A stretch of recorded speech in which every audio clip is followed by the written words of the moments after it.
All right, welcome back to the You Can't Fool You podcast. I'm your host, Rockne O'Leary, and today we have a super special guest, which I'm excited to get into our conversation.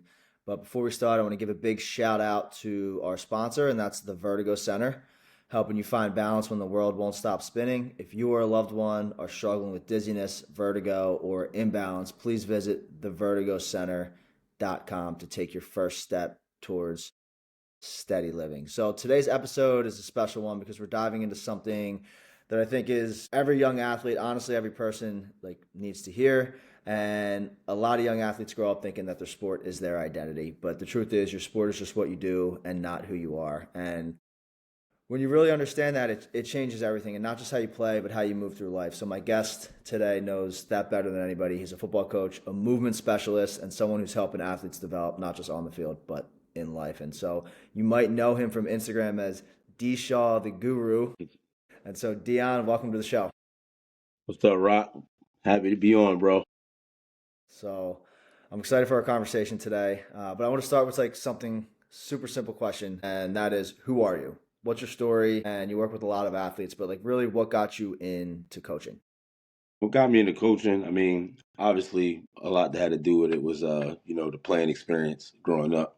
Since I've been playing, since 5 years old. But I mean, based off the topic that we're going to talk about today as well, the thing that got me into coaching wasn't really just based off the game. It was really outside, just having an effect talking to the kids when I was done football, seeing the impact that, just even talking to them and giving them some type of mentor outside the game, things outside of my experience that revolves around that percentage and why that percentage is so low, things that have nothing to do with the game of football that not too many people focus on. So the more I started to see that, I had a bigger impact on giving them, the outside game of the game rather than just the football part is when I kind of started enhancing more in coaching and locking in a little bit more with that. Went to Ridley, played at Ridley, went to Temple University for 2 years, finished up at Westchester, and now coaching at Eastern, training, the guys in Delaware County, Philly area, Jersey, New York.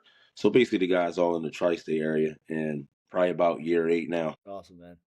And so, was there an experience throughout your playing career that you had a coach or a mentor that really kind of impacted you, that kind of sparked you wanting to give back to Oh kids? yeah, a few, but those were actually when you're working with working with city kids, you start to see that a lot of them have like the same story or the same situation. Yeah. And so there was a kid, I mean, sort of had the same situation, regarding mine, off the field issues, that affected him playing, like school issues, grades issue. And that's usually typically the case oftenly because a lot of guys, I mean, like we know, they focus more so just on the football part. You hear the grade talk, grades is this, grades is that. But while we're playing, I know from my experience, that still was it was still hard to see that first when you see, everything that the game actually brings. Yeah. And then when you get more into the reality part, that you see that the grades and stuff like that is really the main issue. You're not really going to get too far without that. So that was my main adversity that I had to face when I was playing. So seeing kids in that same situation now, it's a lot easier and comforting to be able to help them see the other side of it so that way they don't fall into the same situation or have the same scenarios or have to go the same path that I did, which was a lot harder. So if you got the chance, to fix that or to not even be in that situation in the first place, it's better to have that than worry about it at the last minute when the Yeah. percentages and chances is already hard in the first place. Yeah, and I think that's kind of as a coach, right? It's kind of like what is something that we didn't have going through our journey that as we look back, we want to be able to provide towards Hmm. for the kids, for the other Yeah. kids coming up, so that way they don't have to go through the same things that we went through, right? And I think, you know, when did you start playing football? Say about 6 for Caving Jets. 6.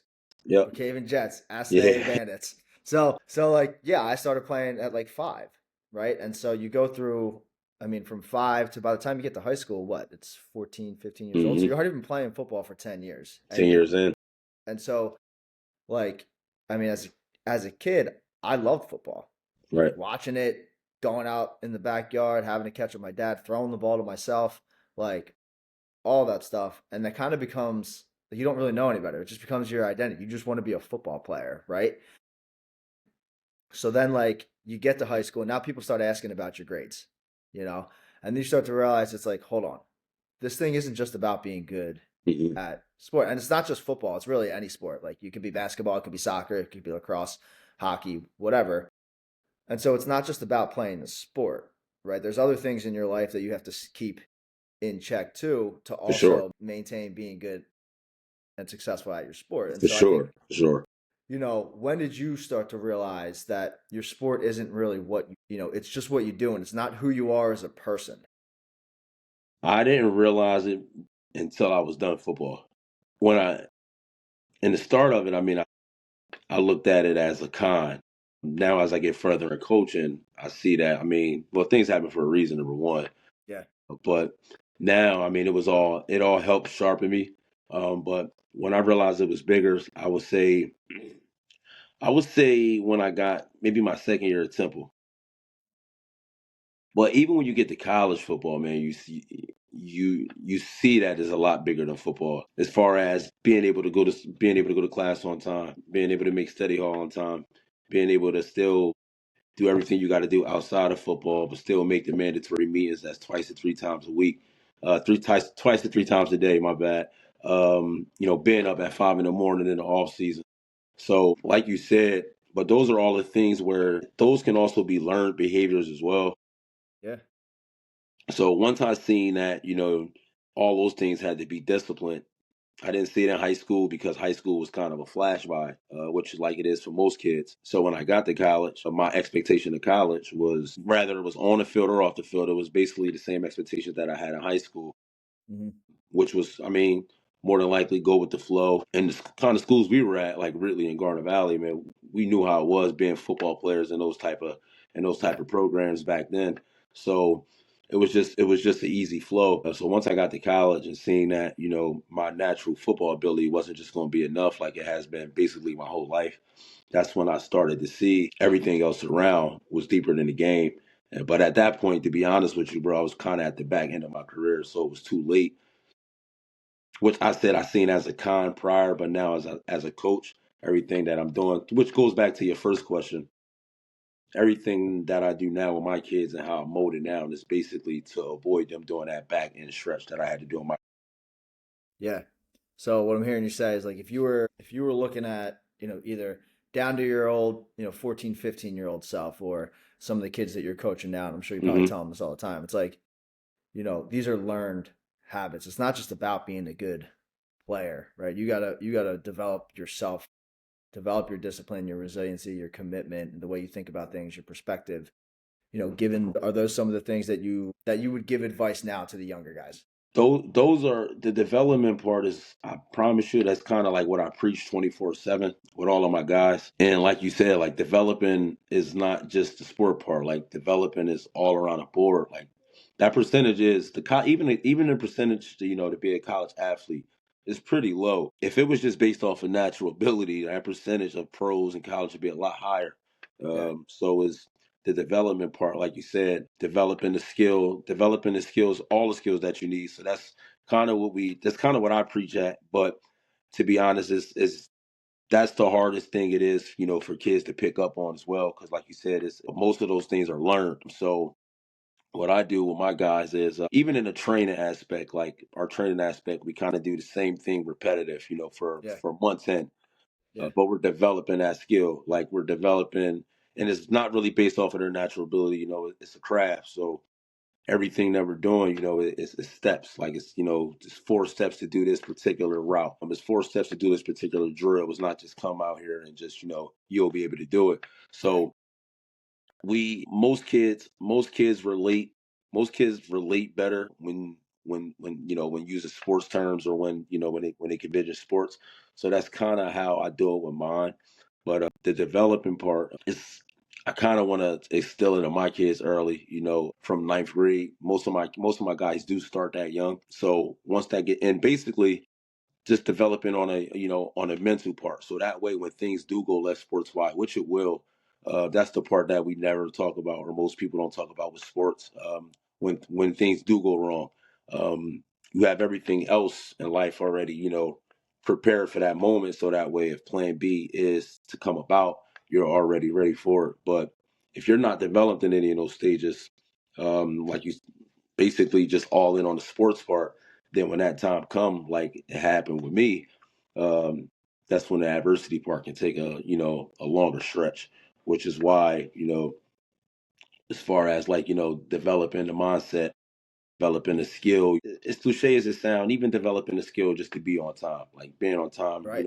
Absolutely. being on time for the workout. It's just something that you're accountable for, and it's a trait that you need, especially when you. I mean, outside of just the football part, it's a trait that you're gonna need in real life. To be honest with you, in the first place, the development part is crucial, and it's funny that that's like one of the main things you named, because if you were in my session was an hour and a half, you will hear the develop word at least, I promise you, 30, 40 times.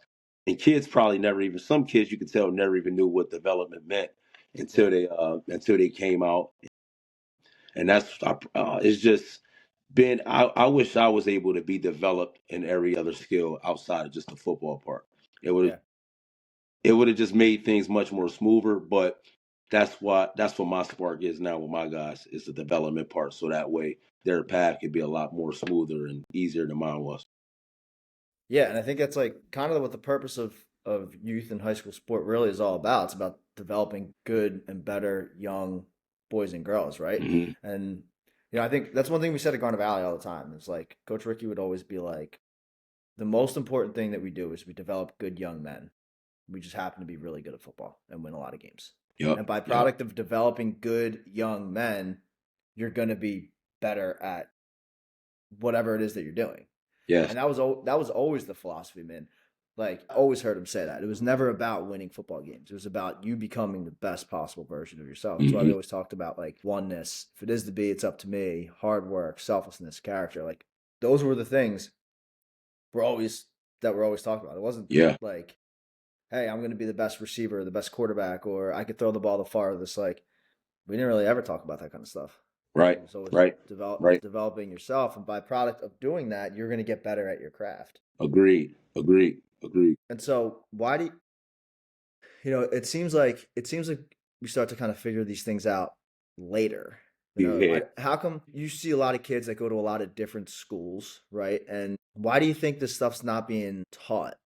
I think, well, I guess I would say my perspective, it has to be the coach that has to be doing it to then be able to preach. And Yes. so, why do you think it's not being taught? Like, where do you think the gap is? That's a tough question. It's a tough question. Yeah. So back when we were playing, bro, like you just described with your coach, who was you guys head coach when you were playing? Coach Ricky, Coach Ricky. He got a few state championships, right? we didn't. We got to a state championship. We didn't win a state championship, but Okay. we Okay. have a lot Okay. of Central League championships. So So, but Coach Ricky had a lot of success there. When I was at Ridley, I had Coach Waller. Who's one of my, to this day, still one of my favorite coaches. But just based off the little things that you said, Coach Ricky used to tell you guys, which obviously have a major impact on you. 15, not to put your years out, but 12 plus years later.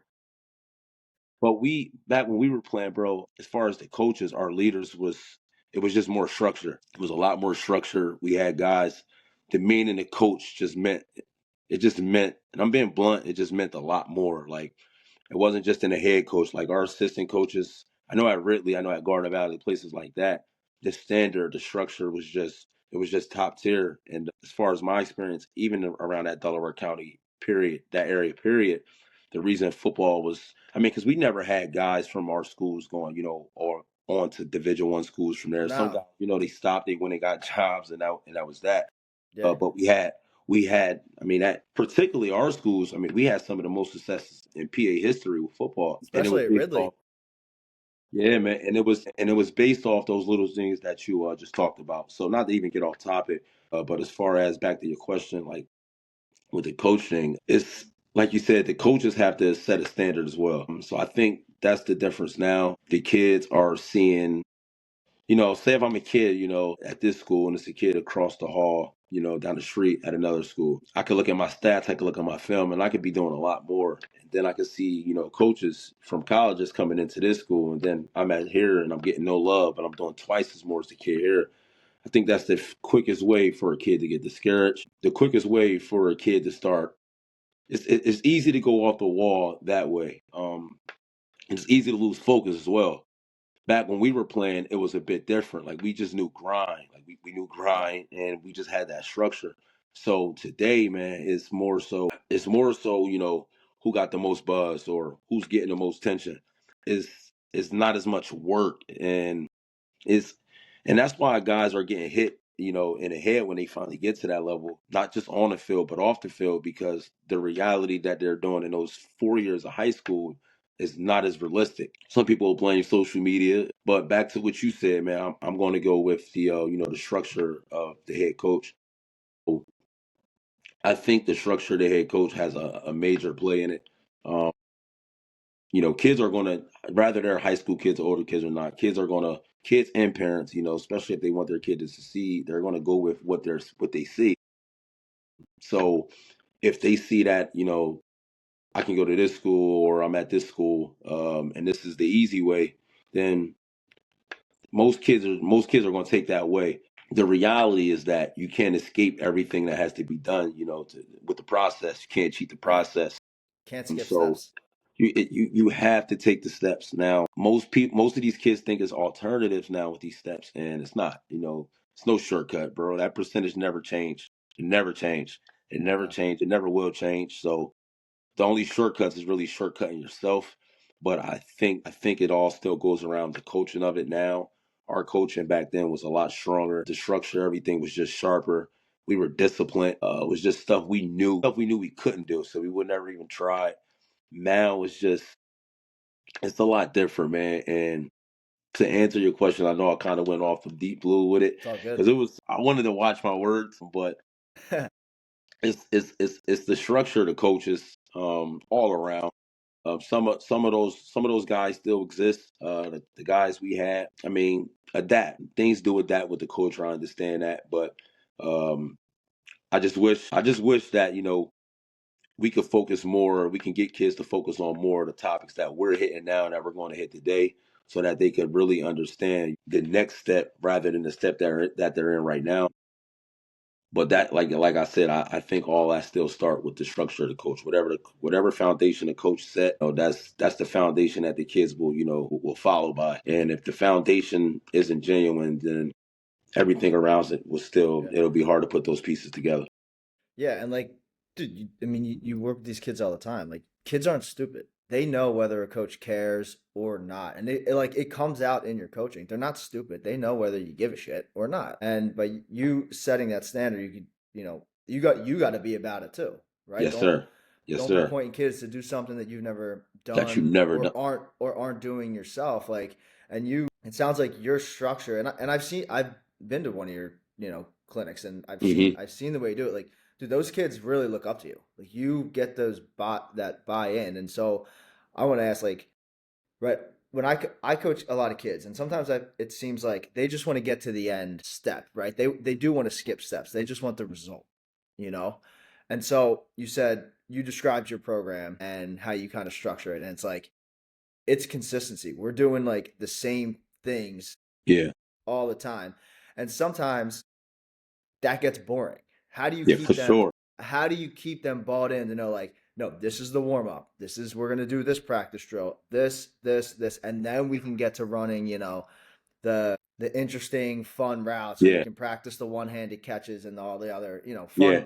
fun stuff that maybe you Yeah. want to skip right to. It's like, well, why can't we do that right now? Well, it's like, because So you haven't great, shown me you could great, do this, and this. great question. And the reason those kids want to jump to those like I'll have kids come out and they'll some kids will come out just because some kids come out just because they want to post that they actually came out. But most kids, like you said, they want to jump here. Now, nothing's wrong with that. Nothing's wrong with the goals and inspirations, to be a top guy. But how I get them to lock in, because they'll look at the finished products. They'll look at the finished products. I'll use the example, Tasir Denmark, who's at Penn State. I'll get a receiver who comes out, and I want to look like that. I see him moving, I want to does that. But what they don't understand, I mean, he's in his first year at Penn State, and he's been working out with me since seventh grade. Yeah. So the things that you guys seeing him doing now, I mean, he done rep that rep, maybe thousands of times. We done did, releases, me and that kid. We done releases maybe for, 2 months straight without doing any catching with the ball. Then we maybe doing just catching without doing routes. So this product that you see that you want to get to, he took the same steps to get there. And it wasn't easy. So if you see this kid, who can potentially be a Sunday guy, and you see this kid, who had to go through the same steps and you want to be there, then that's the product. Or, I use a guy, Abu Kamara, who's at Yale, who went to Interboro. Interboro is not, too crazy of a football school. Went to Interboro, didn't have all the luxury of the recruiting aspect that those guys opportunities, you get at the higher schools, the St. Joe's Preps, the Romans. We know how I go. Yeah. Abu, now he's in his going into his third year next year this fall at Yale. So yeah, shout out to Yale, man. So Shout he's out to at Yale. Yale, but he's someone, man. Rock, I promise you, if I showed you what he looked like 4 years ago, you honestly wouldn't believe me. But he also didn't miss a workout. He worked out nonstop, did the same thing nonstop. We're probably probably year seven and now, and we're still doing the same thing that we did on year one. So, but that's how you develop. Again, Yeah. that's a skill though. That's not just a football skill. Like that is something that you learn. It's trained. It's a craft, and you can translate that over to life. At any point.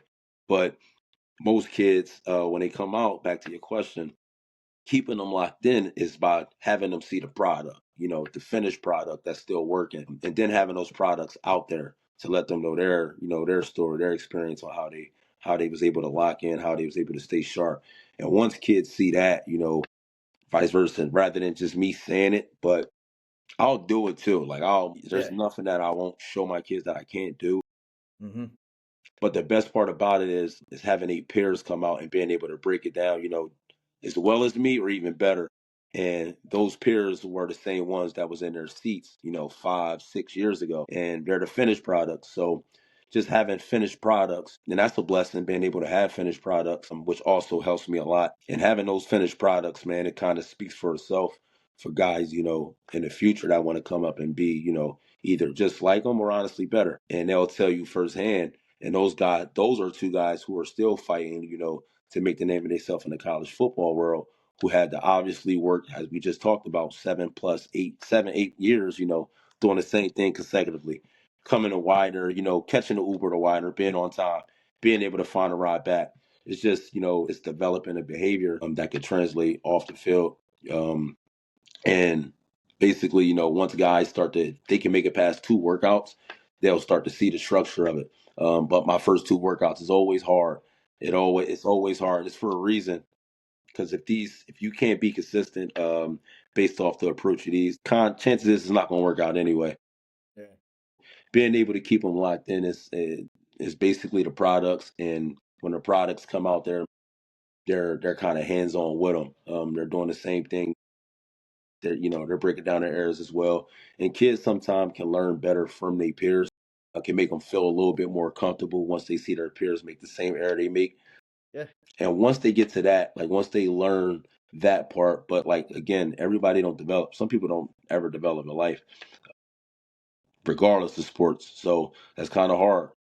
I know when I was 15, 16, I can't think of too many times where, I was in a situation where I was even forced to develop.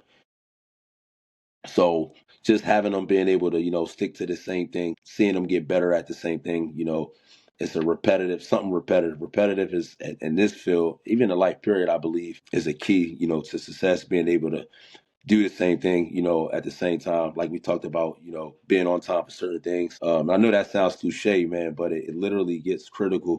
It gets critical, and it's hard to do. It's not easy. But once those kids, man, they see those finished products that have been with me for the last 7 to 8 years. Now they see those products. They go on Instagram and they look at, Denmark videos from 2025 to 2017. It was steps. It was steps, once you're able to follow those steps, if you're actually bought in and locked in to follow those steps, you'll be fine. Yeah. And like, dude, I love coaching those kids, right? Who are just ready to show up and just Let's work go. and Let's just go. work. They're not skipping steps. And basically what I'm hearing you say is like you have to be coachable. Gotta be coachable, man. You got Gotta to be be coachable. coachable. That's such a You gotta be good coachable. trait to have. Like And you asked that question, so you answered it actually. That was to your first question. Coaches have to be coachable too, bro. 100%. And Absolutely. I think that's the biggest problem right now, that the coaches aren't coachable. But the reason they aren't coachable, like you said, I mean, a lot of these guys, you got to show, you got to.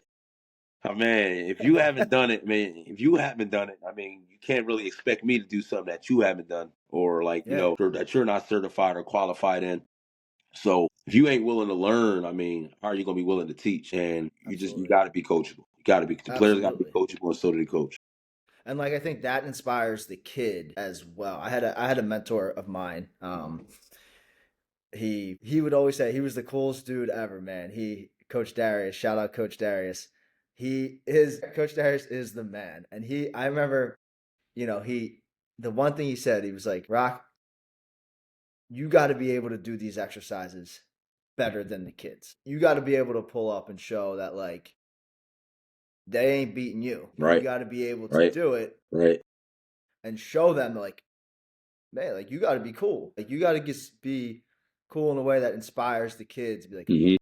I'm buying into that. Now, if your Yeah, coaches and you can't do or perform the exercise or the route or anything that you're teaching these kids, why are they going to be inspired or anything by you?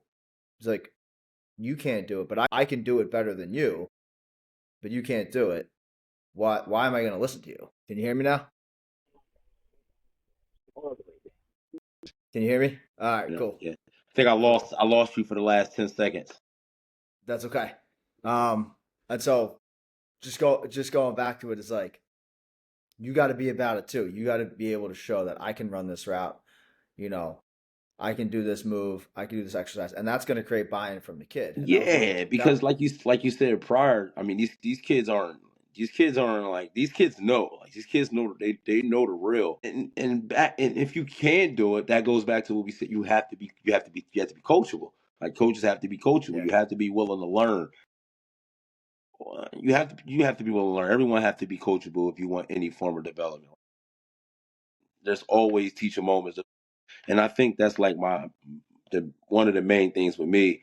Believe it or not, Rock. I mean, I'll go down to a youth league practice, and I'll watch a 12U team, and I'll just watch their coaches run their offense, yeah, and I'll just watch. Like I'll just watch. I never worked out with kids until the last 2 years. It was always either high school kids and up, because working with younger kids is hard. Like it's not easy. It's tough. When I first started, I just said, "Nah, I'm not doing it." It probably was 2 years ago. I had a kid come out, Lean Williams. He came out, and he was a little advanced, but he was young. He was, I think, about 10 years old. He's one of my first youngest kids. Once I seen, that I was able to like get to him, like you were just describing, but I had to show him, like it wasn't the 17-year-old kid that was already advanced. Me telling him he could just do it. I had to physically show him. And once I seen, that I could physically show him, and he had, he was able to get to step one or step two after I physically showed him. That's what showed me, all right, you have to get in there, you have to do it, but it's forms of being coachable. Like, and I would have never even brung them out if I wasn't around, those 12U kids in the first place, and started to see the type skills that.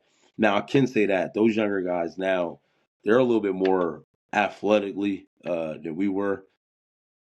You go in the city, man, you got 10-year-olds running routes. I know when we were 10 years old, we were good, but we were just naturally, catch the ball, turn around, catch the ball, and just outrun a kid or make a move. Those kids can run curl routes now, bro. yeah, So it's more advanced. It's a lot more advanced. But not to even get off topic, you got to be coachable, man. The coaches have to be coachable as well, because there's I I think the best part about me is, bro, I learn a lot from my kids as well. And that's Yeah. why that's why I'm able to adapt to the most environments. A kid could come to me and he can tell me something that I might not see. Now I'm definitely going to tell him, show me again. He showed me, but it's kind of an iron sharper than iron thing. So when a lot of guys see my kids and their success, and it's funny, your podcast is actually interesting, man, because we've been talking, for a while, and it had nothing really to do with like the game of football, which is crucial, man, because like I know that percentage is what it is for a reason. Now, I don't say that to be discouraging, but it is what it is for a reason. This thing do end. So players, coaches, the more coachable you are, from all aspects, it's just the better for everybody, and it's going to be easier to adapt, to whatever's coming, with life after. Yeah. And so again, it's big. Like it does end for everybody at some point, And when you're in high school or you're going to college, like maybe your first year or two in college, you still feel like it's never gonna end, right? Yo, And then you get to like then your junior year comes in college and you're like, oh wait, I only got one more. And then mm, senior year comes, and next thing you know, dude, it is over. it's Next over. thing you know, you're handing in the helmet and you're like, damn, I'm never gonna put this on It's a again. wrap. It's a wrap. And so like what lessons and skills have you taken from your career playing football and how have you applied them to your daily life, to business, to being a coach? Like what skills have you learned, which is why it's important to focus on yourself because these skills are transferable and you can use these in your everyday life. So what lessons have you taken from football? The result of expectations. As football players, we're going to set high expectations. As well, I mean, as people who want to succeed, we're going to set expectations, but you got to be prepared. You got to be prepared for those expectations. I don't want to say, to not plan out, but you gotta be prepared for the plan B part of it. And I'm not heavy on the plan B part. I think my philosophy to my guys, bro, is plan B is a distraction from plan A. But if you're doing everything you're supposed to do, then you don't have to worry about a plan B. It's just a backup plan. But my main thing that I'll take from my playing experience that moves on to my daily life is the adversity part, man. The adversity part is crucial because I mean that's something that we're all going to be able to relate to, Yeah, regardless of where you come from, regardless of your race, regardless of anything. We're all going to face the adversity part. And I believe that football, playing college sports, in college period, is usually where most kids usually face their first form of adversity. I know for me, my form of adversity was going into college and obviously expecting to be in the pros, yeah, especially with based off like the type of career I had in high school, being able to be blessed and going to Division I college, but I never actually even played it down when I was at Temple. yeah, So the expectation, you got to know how to rebound and move forward. So yeah, that's probably my main take, and that didn't just happen because of the main things that we talked about prior. Developing the skill set for everything outside of football. I didn't do that. Everything that I had was football. So mm, I kind of, back to you said, you kind of understand things years later. I 100% agree. Because once the football part was over, now to us as athletes, we don't know when it's over. When it's usually over, unless you finished out your career, man. It could be signs of it's over. You can still be playing and it can be over. So what I mean by that is, man, you gotta like most of these kids, and that's the hardest part because based off my experience, like you can just see, how certain kids just move, how they're taught, the paths they're taking. You can see like if they're not coachable, that's the hardest part to see. Like, yeah, there's a good chance this kid is gonna, end up the same path that I had to take, or probably worse. Um, so I would say the adversity part because the adversity, once you can overcome adversity, man, I think that's the most. I think that's the most important trait that we can take, from the game. Once you have overcome adversity, you're able to. I mean, I don't know what else can be thrown at you that you're not going to be able to handle, yeah, and that's where my passion comes from with my kids too. Like I faced the adversity part. Um, when it was late for me, when it was too late for me. But once you overcome that, I think that's the biggest skill to take away from the football aspect. And when things just not going your way, because they're not going to go for the most And part, bro. They're not yeah, going to go your way, and that's the real world. There might be a kid that you are, that you are better than, but let's say he got seniority at the school, or he he's more accountable. The coach can depend on him more. Those are traits you have to learn to to overcome, because that's going to be the same traits when football is over. You're going to have to overcome when you get into the workplace as well. So if you can overcome those little things, then that's when the delay of the backup plan can have more of a delay. So if those kids, if they can overcome that adversity part, overcome that adversity, finding a way, to still, stay up the core and develop in the process of all adversity, then that's when you sharpen in as a person, yeah, rather than just an athlete. And those are the skills that you want. A lot harder said than done. It don't absolutely. happen overnight, but No. that's the point. I mean, that's the reason of our conversation as well, which is obviously Yeah. why you didn't ask anything football related, because and I hope a lot of kids can really see this, man, because I know from my experience, it's a lot of kids in the city who don't really get this aspect of the game, of life period, to be honest, a life period. So when they do hit that form of adversity, it's either all or nothing. I mean, and it's tough. And for me, like I said, I went to Ridley, so like I was in like a more stable environment, so where when the adversity did hit, I had the support system. I had the people that could, like, pick it up for me while Yeah. I found it. With most kids, especially in the city area, they don't have that. So to That's them, I why it's mean, important to have a coach, right? A good that's coach and a good mentor, someone like yourself to keep you on track, you know? yep, I yep, mean, because it's easy to get off track if you don't have any support, for sure. and that's what And like I watch it daily. I watch it daily. I yeah, watch it daily. yeah, and I think it sounds like we had kind of similar college experiences, like adversity. I think sports in general, but I think football, like there's adversity is always going to happen, right? It Hmm. always happens. It always happens in life too. And how do you deal? How do you get the skills to deal with that adversity? So, like looking back, one of the things you wish that knew or were developing was like all of the things outside of the game. So that way Yeah, you would have handled these situations a lot better. And I look back at way my better, college experience, way better, it bro. it didn't go how I expected it to go, like freshman year I came in, was doing pretty good, like making some noise on scout team as a freshman. Sophomore year I got hurt. Junior year, I didn't really get much playing time when I thought that I Hmm. should. And then senior year, and I was always a hard worker, working my balls off for to play because I love to play, and I also thought I deserved a shot. And I remember one time, I was the guy I would always ask coach, "Yo, what can I do? What can I do?" I'd stay after practice, run routes, whatever, catch balls, anything. And I remember this is a true story, and I've actually never really said this out loud to many people. Is like, coach looked at me in the locker room and said, my receivers coach looked at me and said, "Coach just doesn't want me to play you." And I'm thinking, so that's adversity right there, right? For And sure, I could have handled my college experience way better if I worked on the things outside of the game. no doubt. And I had a pretty bad attitude around it. I did. Right, right. Because again, I thought I was being cheated, but like, whatever.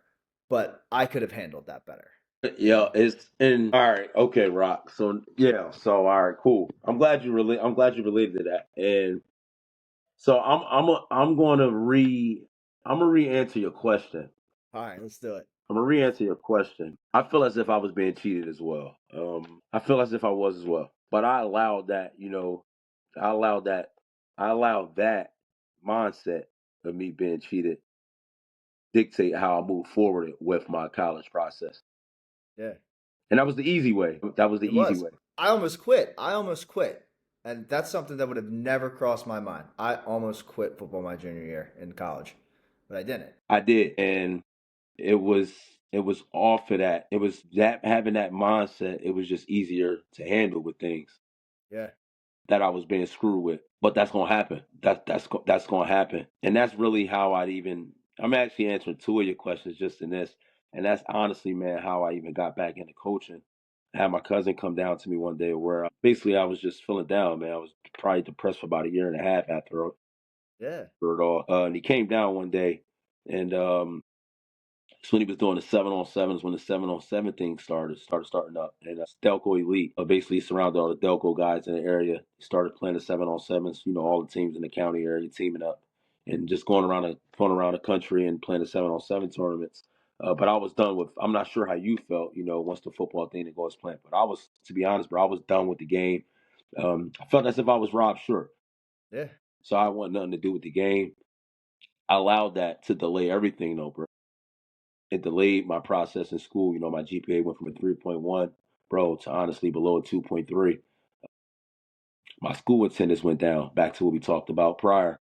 Yep. My tardiness went down. I wasn't on time for classes, but I had no drive because everything that I knew was football. Yep. So the moment I faced that in the adversity, bro, I just flat out just shut down. Like you said, me and I both talked about.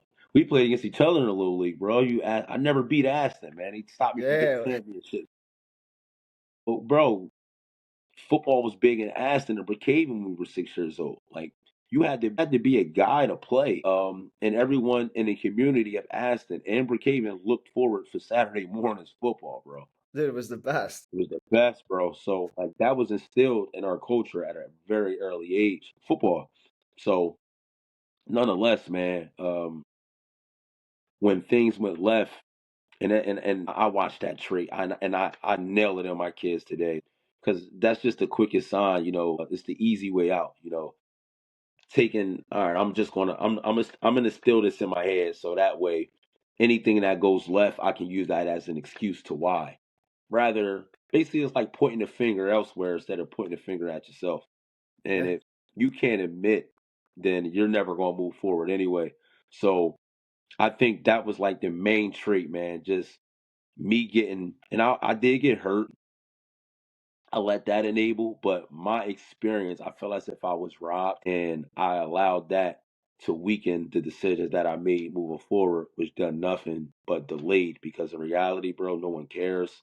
The work still has to get done. It has to be done, and I mean, you can either stay where you at or you can get left. And one day, my cousin came on the step, man. I was depressed, and he came on the step, talked to me, they flat out just said, man, like you can sit here and you can stay sat, or you can get up and you can get back. And that's when I got back into coaching. I started doing 7-on-7. I was uncomfortable. I was uncomfortable because I didn't meet the expectations that I had for myself, Yeah. nor the Uh-huh. expectations that I had for everyone else. But I would say probably, to be honest, bro, was the expectations that I had for everyone else, or that everyone else had of me. Mhm. And once and that's also what I see very, very common now, not only in the city areas but in the football world. Period, is the expectations that are outside. So if I had to take anything from my experience, rather other than what I just talked about, make sure you're doing it for the right reason as well, Yeah. which is most importantly yourself. Because man, I know when I was in that dark stage, bro, it wasn't the people that I was trying to gain the attention for. He wasn't there when I was going through that part of it. Yeah. So you got to make sure you're doing it all for the right reasons. But also, back to what we talked about 5 minutes ago, you got to be coachable and teachable through every aspect of it. Because if not, it's not going to do nothing but the later process and the next step. And once I became coachable and teachable, I never looked at what I was doing. It was crazy because once I started just being coachable, teachable, and doing what I had to do, with the training tip and what I did, everything just fell in the lap, becoming my way. I didn't necessarily have to chase. So Yeah. in football terms, if they not understanding what we're saying, if if you're doing what you're going to do, you're going to be rewarded. And even if something does go left, if you're doing what you're going to do, you're still going to be rewarded. Like you got to make sure that you're sharp in all aspects, developing in all aspects, and staying coachable. As cliche as it sounds, they'll probably hear us keep saying coachable, and most of these young kids won't pay too much mind to it. I promise you, that's the best trait. And I think that was also a trait that I struggled having in my college experience as well, which is now as I'm, older, at 30, I see that played a major part on why I didn't have the success that I had as well. Yeah. And like, I mean, I can imagine that this goes on. This goes on a lot. Is like something happens and the kid and a kid thinks that they're being cheated, they're being Hmm. robbed of their Hmm. situation, right? And then in like naturally or in some way you just start to kind of like rebel. Oh, I'm gonna quit. Oh, I'm Yep. just not gonna try anymore. Oh, this and this, and like you know, like you said, I almost quit because I thought, man, I'm not getting a fair shot. I'm not this. I'm Hmm. not that. When I thought that I should have been playing, and I almost quit. I was like, nah, I'm gonna switch to defense, and I don't even care. And I didn't quit, but what did I do? Didn't have the best attitude, but I loved playing football, and so I just went because I wanted to practice, and I loved going to practice, and that was fun. Hmm. I didn't even care about the games anymore. I just, I got one more year left, and that's it. But and that's where it goes to like this adversity is going to happen, right? And that's where developing the qualities within Yeah, yourself is so important because now you can handle those situations better. But what are the things that I could control? I can control my attitude and I can control my effort. And within that I could be a good teammate too, for sure. right? And say I controlled my effort for sure. I always went and worked hard and I continued to only because that was the easy part. Sometimes working hard, going in the weight room, running routes, catching extra passes. Those are that's like the easy part Hmm. first. The harder part is I did have a bad attitude, and I could say I probably wasn't the best teammate either in college, and I could have been a lot better. But I didn't have those things, those part of myself figured out because of the expectations. I thought I was a failure because I wasn't getting any playing time, right? And I considered myself a failure, and so that played into a part because I wasn't right with myself, you know. Hmm. And so, and I think that's so important to learn those things early and Yeah, and continue to. it's when you learn them early, like so the things we're talking about, man. I probably didn't understand that. So I was about 25 years old. Yeah. And now, but I also didn't have that many people in the process of me, of me playing a game structuring that either, which is why also why, I installed it in my kids, why I'm passionate about it. Cause this is like, basically it's like, yo, this is the voice that I didn't have. Like, man, if I had this voice, bro, I'm not, I'm, I'm not heavy on the ifs, but like, damn, like maybe whatever I'm doing, I would have started, these, 5 years prior. Then, however, if I didn't get that voice or if I didn't sharpen up, I wouldn't be where I'm at today, and moving forward, and with plans to go farther. So it's like, these kids have a lot more sources, I believe, but with that does come cons. Yeah. But if you're able to instill all these things in that we're talking about right now while you're 15 years old, bro, 16, even if you don't understand it now, you're going to understand it a lot earlier than the guys telling you did. Yeah. Which means, man, like, I mean, you're just putting yourself in position, for success, and you putting yourself in position, to handle things when they don't go your way. And I think that's what the game of football. I think that's why that's the best sport, man. I don't think no other sport face more adversity than football. And the guys that overcome it, the guys that can overcome it, they have success rather as football or not. Yeah. And that's the aspect again of the coaching aspect. That's the culture that we were brought up on. That's the culture that we were structured on, and that's how I am 24/7. You can't fake that though. Like most people always say, "Yo, how you always got the same energy?" I don't know. Like it's no fake. Like that's just the passion that's in it. But most of that passion that's in it is based off of the conversation that we had. Because like Of course. how we talked about, like you felt that you was robbed, I felt that I was robbed. Us older now, what I'll take for that is, I mean, I think we robbed ourselves. Yeah.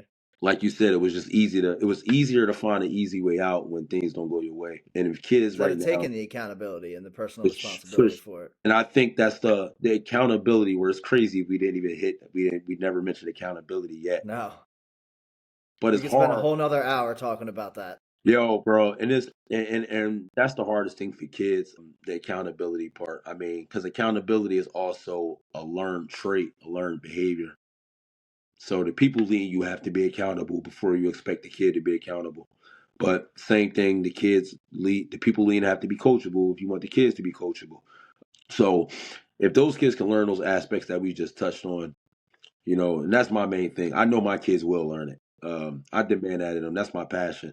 It's not an Yeah. if. If you can't get down with this part of the program, you're not going to be a part of the program at all. Yeah. Back to the products that we talked about, in the beginning of this conversation. Like, these two kids are the products. But when you come in here, unless you already know who Tassir is, unless you already know who Abu Kumar is, you'll have no idea that these kids have the credentials that they have because they're going to outwork you. They're going to be very coachable. They're going to be teachable. They're going to be held accountable when they mess up their rep. That's just so. Back to your first question on how you get kids, to Buy stay in. locked in by doing the same thing repetitive. Back to the product, they're gonna see the product do every single step. The product's not gonna just do step 5 because he's at step 5. You're gonna see step 1 through 5, and once you able to you know do a repetitive learned behavior, I mean you just sharpening your craft on whatever aspect it is. And I think now, like with these kids particularly, that's the hardest part, man. That's the hardest part. Like, that is the hardest part for me. That was the hardest part. Yeah. But now, as far as mine, that structure, that accountability, the standard, all of that is what's based off of the experience that you and I just talked about with college. I just basically refuse to let any of my guys go out the way that I did, or if there's any way that I can eliminate it even getting to that part of the process, I do so. And that part of the process, bro, has nothing to do with football physically. It's everything else just around it. Sorry. And dude, like I said, I've been to your camps and I've seen you do your thing, man. And like those kids, they believe in you because you genuinely have their best interest, I appreciate it. which is why you're such a great coach. And I watch your videos on Instagram, and these kids are locked in and they are buying into everything that you're telling them. And it's like it's awesome to see because you're that guide, you're that mentor, you're the guru. You know, My like guy, this is it's awesome, and you're doing such a great job. And I love appreciate it. watching it, and you're doing so much great stuff for all these kids. Where can people go to stay up with you? Say you got a kid in the area wants to work with you. How do people stay in touch? Most people usually reach out on Instagram, D Shaw the Guru. Most send me, they send direct messages. If not, there's like a number in a bio that you can reach out to as well. Also, Twitter, kids is on Twitter, parents is on Twitter. It's just Coach D Shaw. That's my Twitter at. And I'll get back to them. Yeah, And like I said, I always let the kids and the parents know, man, it's a process. It's steps to the process. If you locked in, this will be the place for you. You're gonna be successful, man. Like, you're gonna be successful. I can't promise you that you're gonna go to this school and that school, but like, if this is something that you want to do, we're going to strengthen every aspect of the game, both on and off the field. I'm 99.9% sure that you're gonna leave here a better player and a better person when you leave out the lab. That's a fact. like man. Well, dude, this has been such an awesome conversation. We're definitely gonna have to have you back No on the doubt, show no doubt, for no another doubt. episode. But thank you for all you're doing. I'm here to support you in any capacity that I can. This is awesome. Appreciate you, bro. Appreciate you. Of course, man. So if you enjoyed this episode, make sure you hit that subscribe button, leave a review, share it with anybody, coach, player who needs to hear it. And so catch you next time. All right, sounds good, bro.